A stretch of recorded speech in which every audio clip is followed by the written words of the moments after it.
igreja, graças e paz do Senhor Jesus, amém? Eu queria que vocês abrissem a Bíblia comigo, em Mateus 5, versículo 21 a 26. Evangelho de São Mateus, capítulo 5, 21 a 24, na verdade. A gente vai expor do versículo 21 ao 24. Enquanto você acha, eu queria começar fazendo uma pergunta, que é a pergunta do texto. É a pergunta que nós temos que fazer periodicamente e uma pergunta difícil de responder e, quiçá, até agressiva para ouvidos mais pudicos e cheios de coceira. A pergunta é a seguinte: quantas pessoas você já matou? Essa é a pergunta. Quantas pessoas você já matou? E talvez você está entendendo de forma muito literalista e imaginando aí se você já instrumentalizou alguma arma de fogo, alguma arma branca e tenha matado literalmente alguém. Mas eu quero que você medite comigo no texto e você vai ver que essa resposta ela não é tão fácil assim. E, na verdade, ela é digna de ser meditada. Essa pergunta é digna de ser meditada, importante para a nossa devoção, para o nosso desenvolvimento do nosso discipulado, da nossa amizade com Jesus. Vou ler o texto. Diz o seguinte, Mateus 5, 21 a 24. Ouvistes que foi dito aos antigos, não matarás, e quem matar estará sujeito ao julgamento. Eu, porém, vos digo que todo aquele que se irar, algumas versões dizem sem motivo, contra seu irmão, será passível de julgamento. Quem o chamar de insensato ou quem o insultá-lo, será réu diante do tribunal. E quem o chamar de tolo, será réu do fogo do inferno. Portanto, quando apresentares tua oferta no altar, se ali te lembrares de que teu irmão tem alguma coisa contra ti, deixa diante do altar a tua oferta, vai primeiro reconciliar-te com teu irmão, depois vem apresentar a oferta. Até aqui, palavra do Senhor. Só para contextualizar, eu gosto muito de escutar, até pelo ofício, de escutar discursos. Eu gosto muito de escutar discursos, boas palestras, não necessariamente cristãs, e até para entender um pouco mais de como é que você desenvolve uma peça retórica para você ter alguma habilidade na hora de expor uma ideia. E ao longo da história, nós tivemos alguns discursos célebres, que mudaram o curso da história. Se a gente puxar de memória aqui, você vai lembrar um pouco do Martin Luther King Jr., por exemplo, que fez uma espécie de pregação / discurso político. Lembra do I Have a Dream? Eu tenho um sonho e tal. Pode digitar no YouTube, você vai achar. Aquilo foi um discurso que mudou a história dos Estados Unidos em relação aos direitos civis dos negros, e foi de verdade, talvez, uma fagulha, e a gente subestima um bom discurso, e talvez aquele discurso tenha incendiado ou terminado de incendiar um movimento que estava acontecendo, que foi, de verdade, espetacular e mudou o curso da história do mundo, de alguma forma. Eu lembro também, em outro aspecto, na história também um pouco mais antiga, no meio da Segunda Guerra Mundial, a Inglaterra tinha um primeiro-ministro chamado Winston Churchill, famosíssimo, entrou para a história, que ele tinha também uma grande habilidade retórica, uma grande habilidade de expor uma ideia, de convencer as pessoas. Ele, na Câmara dos Comuns, no parlamento britânico, a Inglaterra toda com medo por causa da repercussão da Primeira Guerra Mundial, ele tem que proferir um discurso, dar um discurso, convencendo os representantes ali do povo de que a Inglaterra deveria enfrentar a força personificada do mal, da maldade, do maligno que o Hitler estava fazendo na Europa, se espalhando com pretensões de se espalhar pelo mundo inteiro. Aquele discurso mudou o curso da história e mudou aquela guerra. Um discurso apaixonado, um discurso bom, um discurso com, bom poder de convencimento, mas um discurso que dava uma urgência para o povo naquela época. Recentemente, nós temos outros discursos aí. Para além de você concordar ou discordar, a gente está falando do discurso, uma garota de 16 anos chamada Greta Thunberg tem discursado ao redor do mundo e chacoalhado algumas pessoas e tem feito um estrago com o discurso. Por que eu falei, fiz essa digressão e quis falar em relação ao discurso aqui? Porque no contexto do texto que a gente está lendo, esse aqui é o Sermão do Monte e é o maior discurso que já existiu. Não existe nenhum discurso mais importante do que esse. Discurso é pequeno para chamar aquilo que Jesus falou. Foi um sermão, foi uma pregação, foi uma exposição da palavra de Deus, foi o próprio Jesus, o próprio Deus encarnado, Jesus da Trindade, enviado para se compadecer da gente, viver uma vida que nós não poderíamos viver, morrer uma morte que nós merecíamos, ensinando para a gente, em primeira mão, coisas pertinentes à ética do reino de Deus. E nós estamos numa parte desse Sermão do Monte que é muito importante, extremamente importante, que faz a gente meditar sobre a pergunta que eu disse no começo. Quantas pessoas você já matou? Quantas pessoas você já matou? Você já matou alguém hoje? Essas perguntas, elas são honestas. Eu não estou querendo causar nenhum drama desnecessário, ou não estou querendo forçar a barra no texto, não, porque você vai entender comigo, porque Jesus quer que a gente aprofunde a nossa relação com o texto ao ponto de a gente olhar para o nosso coração e meditar. Quantas pessoas nós já matamos? Você já matou alguém hoje? Essa pergunta honesta deriva de uma luz jogada por Jesus nesse ensino bíblico. Eu queria que você respondesse com honestidade para o seu coração. Hoje eu tenho uma missão aqui nesse sermão de afirmar com alguma certeza que você e eu, nós somos homicidas, contumazes. Nós somos. E eu tenho também a missão de expor o evangelho a você para que você não entre em desespero. Porque ao mesmo tempo que a palavra de Deus afirma coisas más sobre nós, difíceis de engolir, ao mesmo tempo o evangelho nos dá a resposta que nós precisamos para viver, para que a gente não se desespere, mas para que a gente mude a nossa vida, para que a gente se aproprie desse próprio evangelho e veja o próprio Espírito mudar em nós aquilo que precisa ser mudado. Então eu quero expor esse evangelho que salva e continua salvando gente da pior estirpe, tipo você e eu. Gente da pior estirpe que mata pessoas no coração. Quantas pessoas você já matou? Quantas pessoas você já matou? Versículos 21 e 22, vamos para o texto. Ouvistes o que foi dito aos antigos, não matarás. Quem matar estará sujeito a julgamento. Eu, porém, vos digo que todo aquele que se irar sem motivo contra seu irmão será passível de julgamento. Quem o chamar de insensato, quem o insultá-lo, será réu diante do tribunal. E quem o chamar de tolo, será réu do fogo do inferno. Preste atenção no começo dos dois versículos, 21 e 22, que a gente acabou de ler e ouvir aqui. Primeiro ele diz no 21, ouvistes o que foi dito aos antigos. No começo do 22, eu, porém, vos digo. Uma leitura rápida e viciada, talvez por uma teologia ruim, pode nos levar a entender, de fato, erroneamente, que Jesus está revogando, caducando e abolindo a lei de Deus. E esse é um discurso muito comum no meio evangélico. Você já ouviu algum discurso do tipo, o Antigo Testamento é o tempo da lei, agora a gente está no tempo da graça? Isso é raso, isso é bobo, isso é antibíblico. E pega versículos do tipo esse e a gente imagina logo que Jesus está dando um chute na lei de Deus e agora está dando para a gente um novo jeito de viver, onde a graça dele não implica nada relacionado à nossa moralidade, não nos diz nada a respeito da nossa queda e não nos afirma coisas vergonhosas, embaraçosas sobre a nossa própria vida. Não é o que Jesus está dizendo. Jesus discordaria de parte da ética evangélica que fala que a lei caiu em caducidade, está caduca, que ela não tem nada a dizer a respeito da nossa vida mais. Jesus discordaria frontalmente dessa ideia. E eu te afirmo por quê. Bom, se você voltar um pouco antes, no versículo 17, ainda nesse contexto, Jesus, o próprio Jesus, no meio do Sermão do Monte, fala o seguinte, não penseis que vim abolir a lei ou os profetas, não vim abolir, mas cumprir.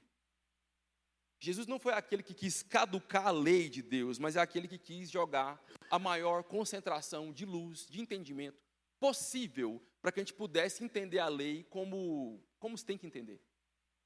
Nós temos uma vantagem sobre todo judeu aqui. Sabe qual que é a vantagem? Nós temos Jesus. Essa é a maior vantagem. E esse Jesus não pede para a gente caducar a lei, esquecer da lei. Ele pede para a gente olhar para ele e se apropriar dele como cumpridor da lei. Jesus é o cumpridor da lei. Não para que a gente negue a lei, mas por causa da nossa gratidão a Jesus por ter cumprido a lei, agora a gente olha para a lei como orientação. Continua valendo não ter outros deuses além de Deus. Continua valendo não fazer imagem de escultura, tanto no seu sentido restrito, que parece bobinho, né? Parece, mas fazer qualquer tipo de imagem para representar Deus no coração e na sua devoção pessoal. Sabe? Construir uma imagem da minha própria cabeça sobre a revelação de Deus. Continua valendo não adulterar, continua valendo não roubar, continua valendo não assassinar. Está entendendo? Tem algo interessante, importante que Jesus quer dizer para nós, que por vezes a gente faz questão de esquecer. Então, nós estamos assentados nessa premissa. Não penseis que vim abolir, mas eu vim cumprir a lei. Toda a premissa o que Jesus está dizendo aqui nos versículos 21 até o 26, está sentada aqui em cima dessa sentença que Jesus diz.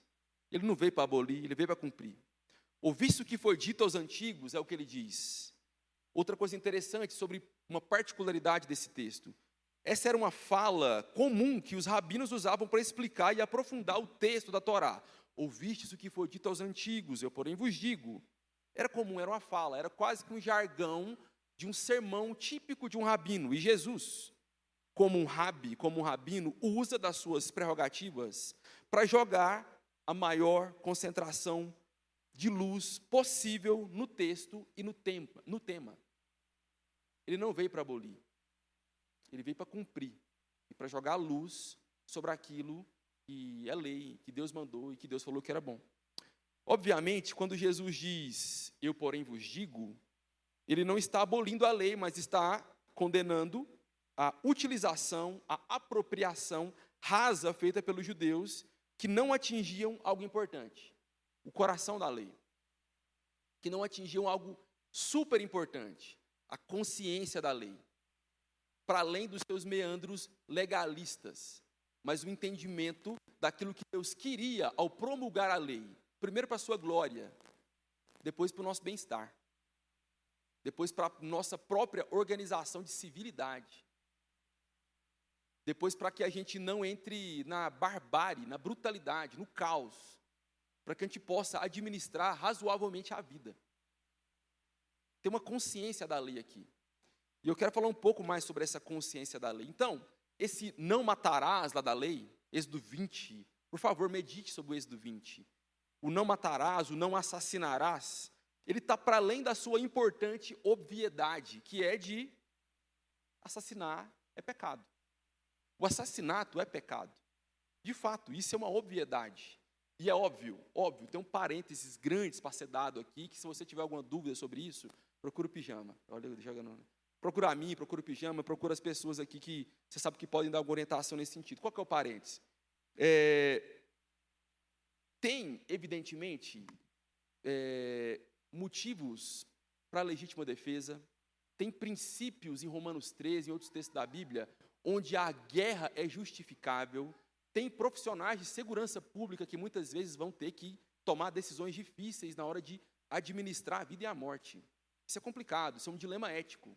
Mas há respaldo bíblico para que as pessoas trabalhem nesse sentido. Mas nunca há respaldo bíblico porque o nosso coração tem vingança e comemorar a morte de alguém, ainda que seja necessário.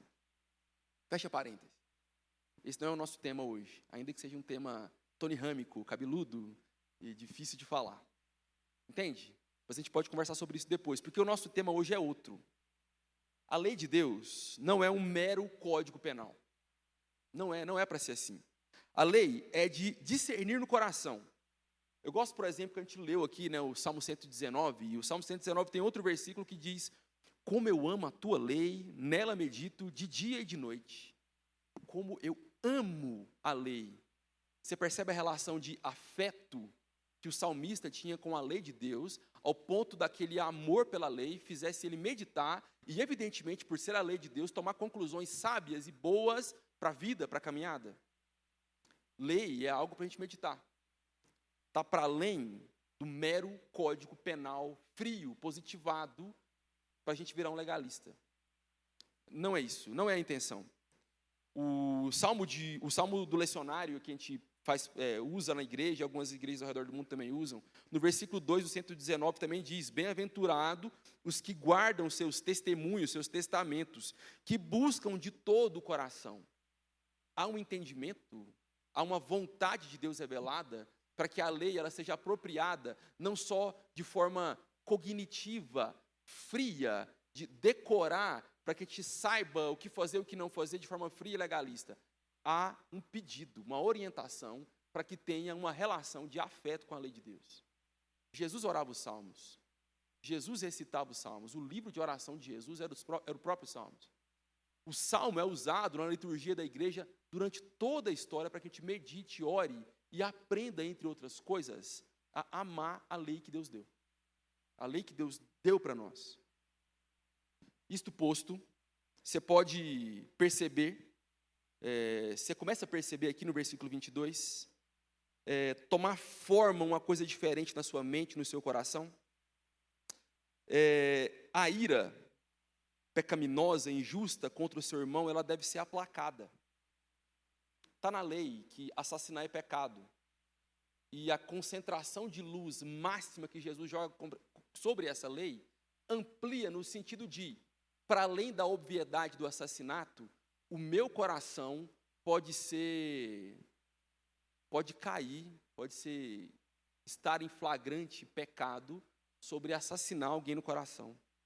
E tem um negócio aqui muito relacionado a esse flagrante pecado do nosso coração, que é uma péssima administração da nossa ira, desse afeto tão importante e tão mal utilizado por nós.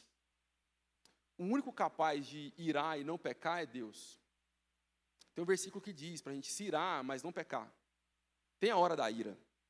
Tem a hora da ira. A ira é um sentimento natural do cristão em muitas situações de injustiça. Mas a ira para o cristão, à medida que ela vem, necessariamente o cristão tem que chamar o Espírito Santo para dentro, para a conversa. Porque nós não somos Deus e nós não somos capazes de administrar bem a ira. Só Deus que se ira e não peca nunca.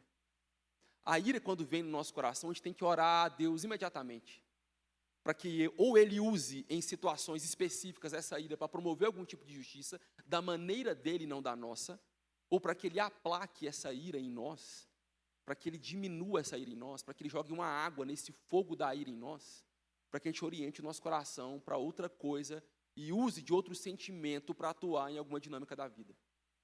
Ira é um negócio sério. Não se deve brincar com a ira. Você tem problema com ira, meu irmão e minha irmã? Esse é o seu calcanhar de Aquiles? Esse é onde o seu calo aperta?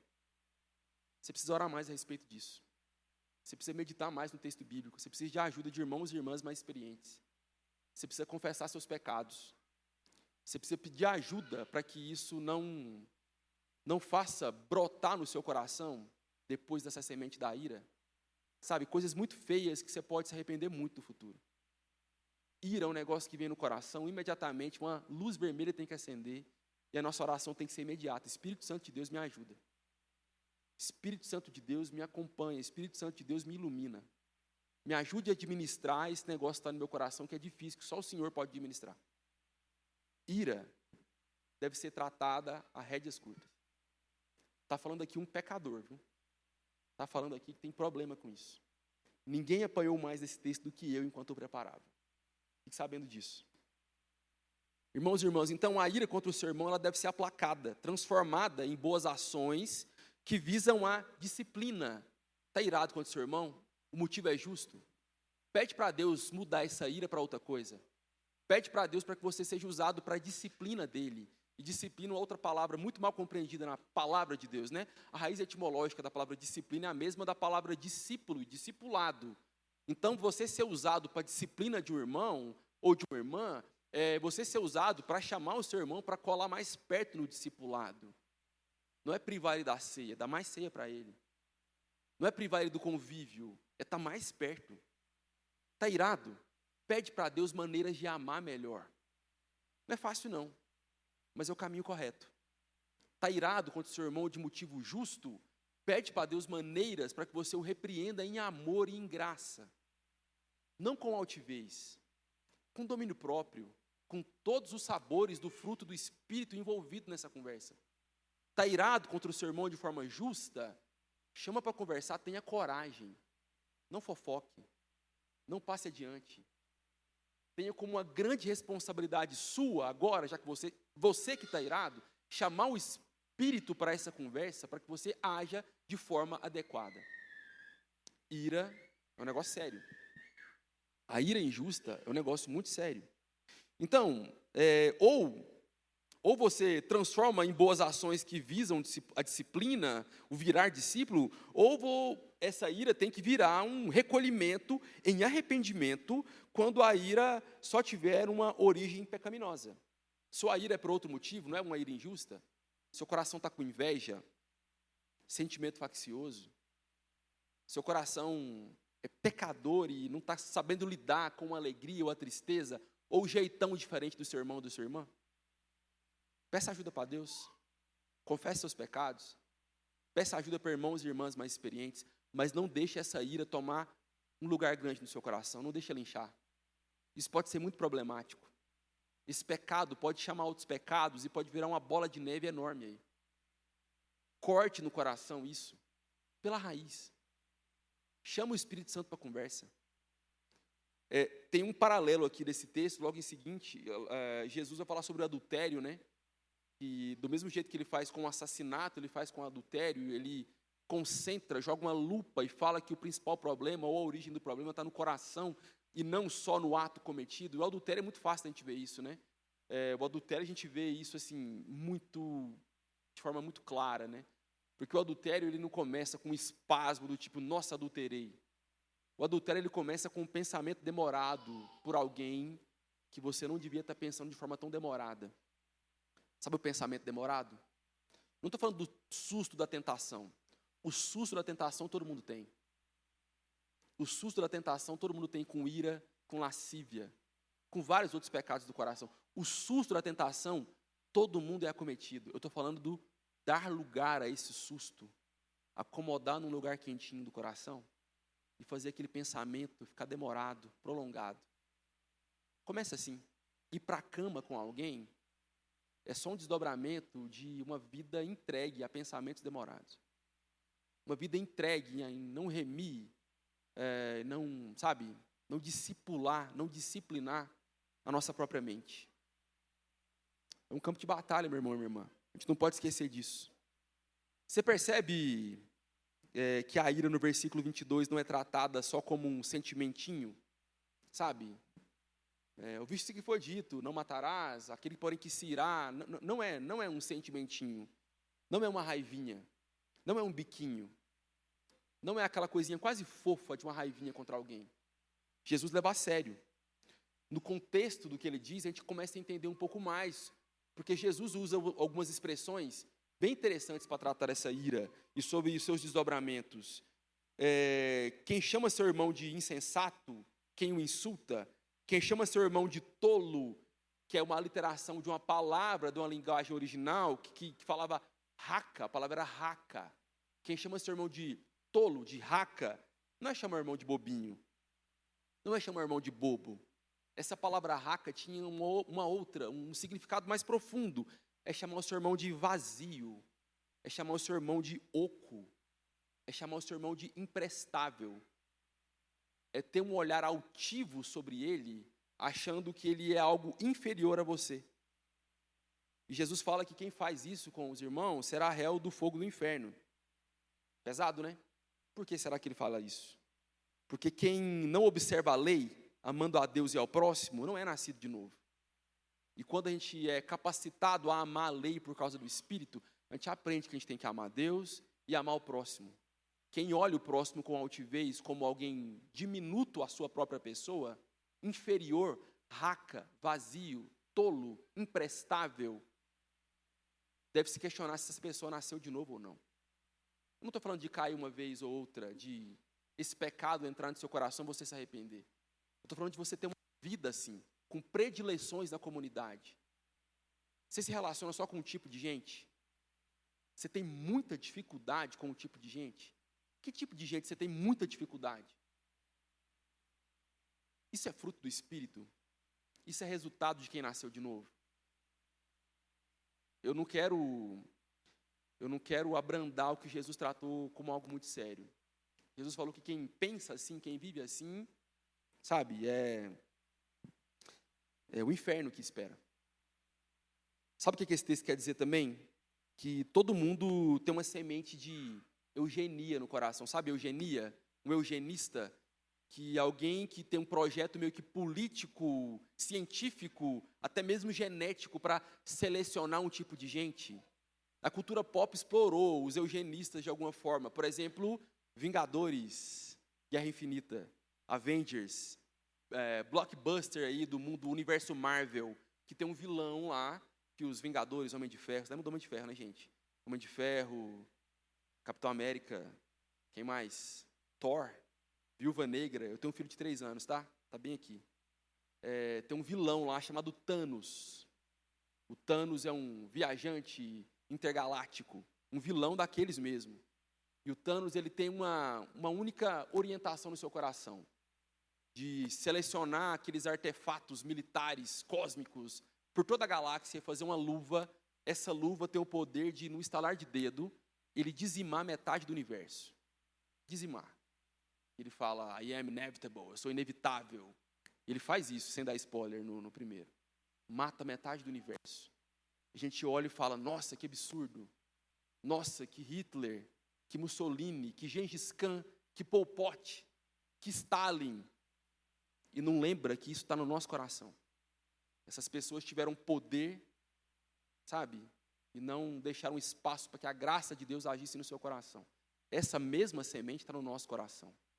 Não é a sua bondade que faz você não levar isso às últimas consequências. É a graça de Deus que te redime e santifica, apesar da gente mesmo. Entende? Todo mundo tem uma raiz meio eugenista dentro de si, que a gente só pode matar isso dentro de nós, com a presença redentora de Jesus em nós.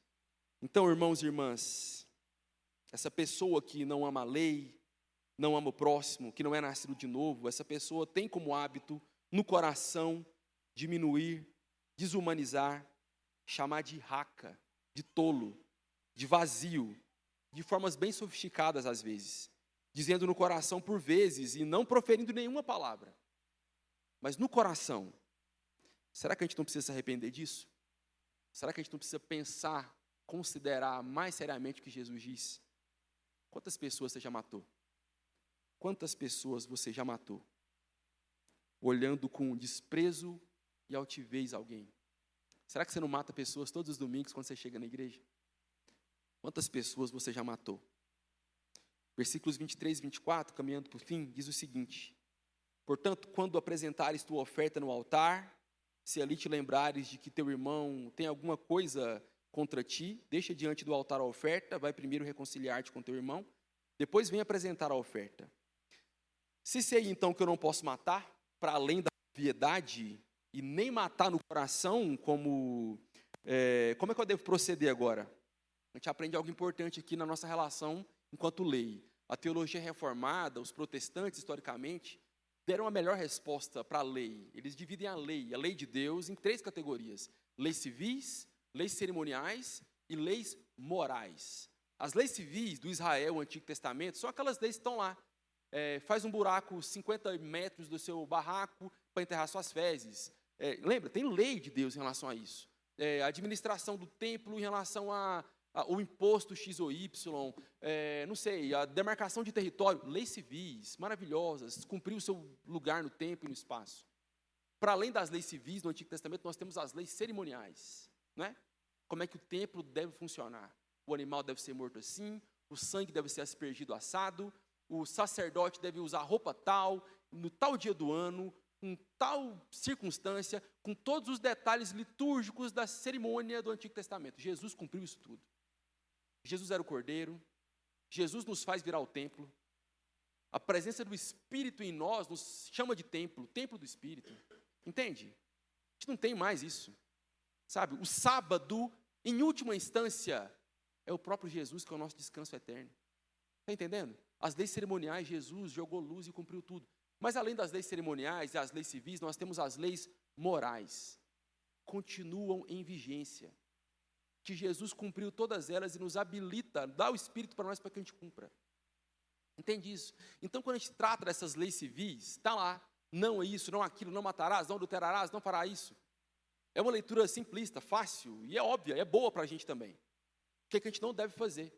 Mas na lei de Deus sempre tem esse aspecto negativo, mas tem um aspecto positivo. Por exemplo, se tem um não roubarás, não furtarás, um aspecto negativo da lei, um sentido amplo dessa lei, eu tenho o que eu tenho que fazer, que é o aspecto positivo. Então, antes eu roubava, agora eu trabalho. Entende? Se antes eu adulterava, agora eu sou fiel a uma só esposa. Entende? Se antes eu idolatrava, agora eu só tenho um Deus. Se antes eu fazia tal coisa, agora eu faço tal coisa por causa de Jesus e porque Jesus tem orientado isso no meu coração. Então, se eu sei que eu não posso nem matar no coração, como eu devo proceder agora? O que fazer então, além de evitar a má ação? O exemplo de Jesus mostra alguém que está a caminho do altar como oferta e se lembra de que um irmão tem algo contra ele. O que Jesus pede para ele fazer aqui, né? Interessante, né? O exemplo que Jesus quis dar é esse. Esse texto nos dá um desafio exegético e hermenêutico aqui. Por quê? Porque, primeiro, nós estamos vivendo um momento aqui, quando Jesus está em cena, sabe, João Batista, Jesus, está aqui, a nossa leitura na Bíblia está Novo Testamento, não é mesmo? Só que essas cenas que a gente está lendo, essa narrativa, sabe corridas, revezamento 4x100, nas Olimpíadas? Todo mundo está correndo lá e de repente alguém passa o bastão para o outro e pega o bastão e o outro, sabe? E começa a correr, pega o bastão e corre. Essa cena de Jesus é o intervalo onde Antigo Testamento e Novo Testamento estão com a mão no bastão, um período de transição. Por isso que Jesus fala tanto aqui, nesses exemplos, a respeito de altar, de templo. Jesus foi circuncidado, está entendendo? Jesus cumpriu um monte de atribuição, pré-requisito da lei cerimonial, que a gente não precisa cumprir mais. Por isso que a gente tem que ler aqui com algum tipo de perspicácia e entendimento. Primeiro, nós não temos altar. Esse exemplo que Jesus dá aqui encontra essa dificuldade na gente. Nós não temos, ainda que a gente chame culturalmente isso aqui de altar, mas isso aqui não é um altar. Não é um altar. Nós não temos altar nessa dinâmica neotestamentária. Jesus cumpriu todas as dinâmicas cerimoniais do Antigo Testamento. E assim como nós não temos templo nem sacrifício, porque Jesus cumpriu isso tudo também. Em Jesus nós estamos no templo, porque Jesus é o sacrifício definitivo. Mas mesmo que a gente entenda no texto que nós não temos altar, nós temos culto. Nós temos adoração. Isso não mudou. Nós temos um momento semanal de adoração, nós temos uma vida em adoração também. E o culto, pensa comigo, abre o seu coração, o culto é o ambiente onde necessariamente estamos meditando em entendimento da bondade da Trindade, da misericórdia, da graça de Deus que vamos adorar. Esse é o ambiente de adoração quando a igreja se reúne e dá adoração corandeu diante de Deus em tudo que eu faço. É o ambiente onde eu reconheço a minha miséria, a grandiosidade de Deus. Eu reconheço que eu não mereço, mas ainda assim eu sou muito amado. Esse é o ambiente que Jesus pediu para que a gente olhasse e visse se tem alguém contra a gente, se a gente tem alguma treta no coração para resolver. Na adoração, então, meu irmão e minha irmã, como é que a gente pode harmonizar a bondade de Deus com o ódio pelas pessoas? Isso é que Jesus está pedindo para a gente meditar.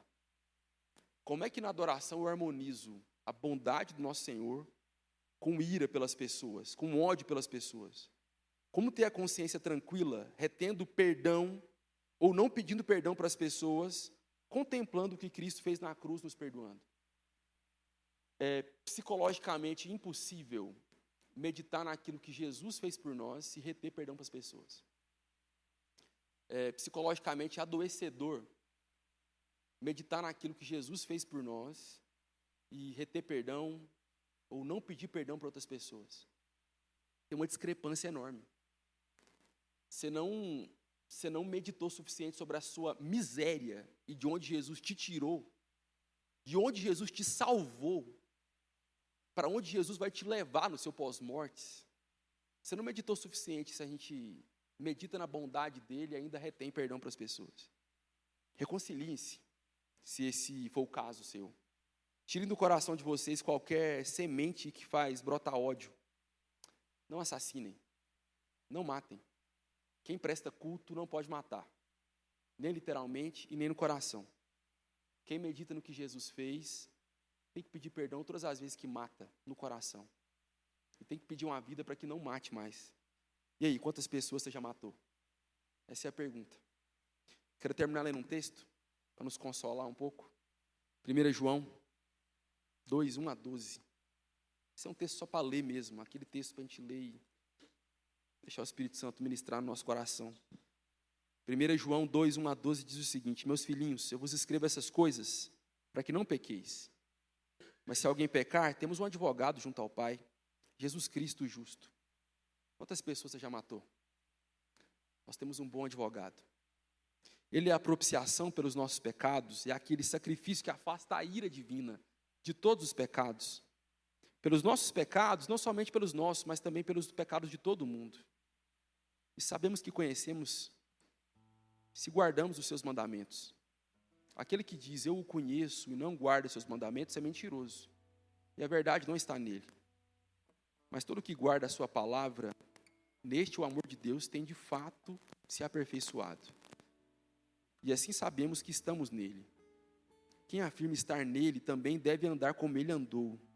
Amados, não vos escrevo um mandamento novo, mas antigo, que tendes desde o princípio. Esse mandamento antigo é a palavra que ouvistes.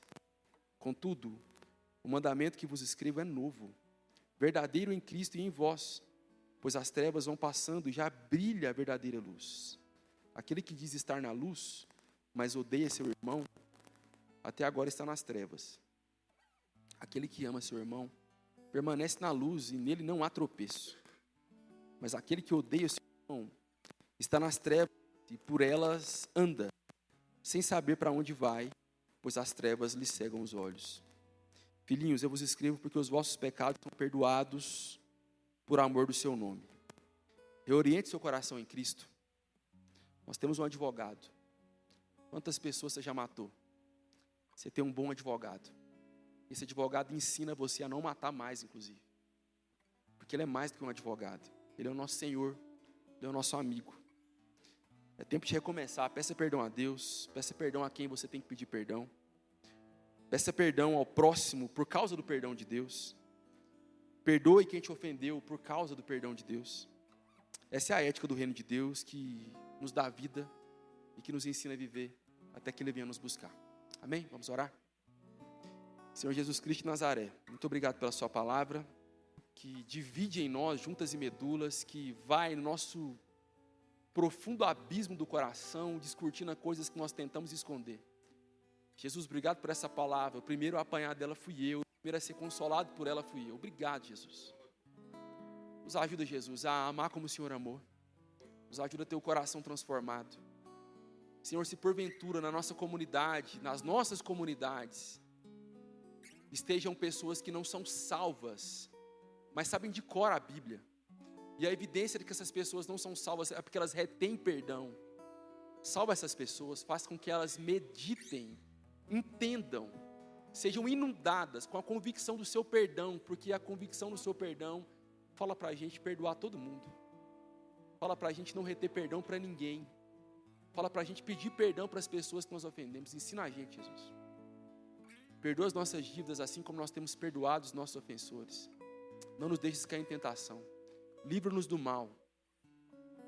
Pois teu é o reino, o poder e a glória para sempre. Amém. Amém. Deus abençoe, irmãos.